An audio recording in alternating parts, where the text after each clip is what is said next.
Marawi 912 YouTube channel को subscribe करें।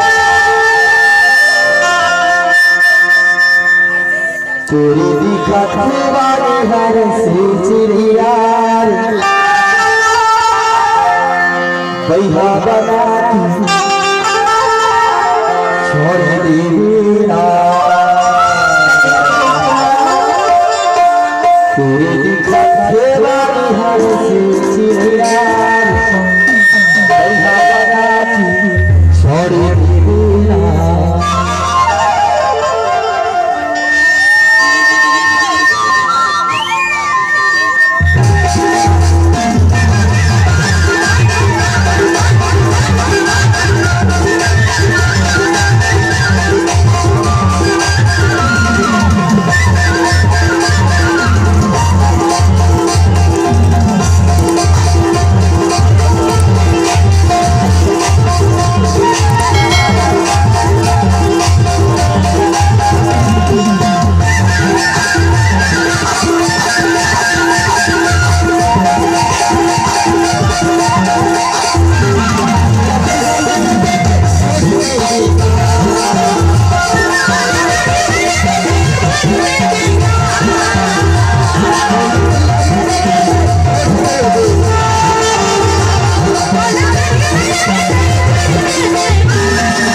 तेरी दिखाती वाली हर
नौजवान बैठी देना और खाली ज्यादा नहीं एंजॉय करता था और का कहते जाता तेरी दिखाते बने हाथ में